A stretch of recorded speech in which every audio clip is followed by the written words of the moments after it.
Oh snap. We got a Mustang. Ooh. My first time seeing a Mustang put together. It looks good.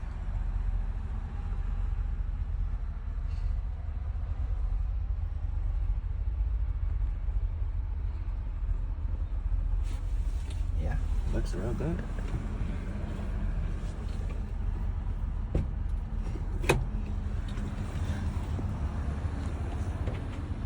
Pretty sure it has an inline 6-cylinder.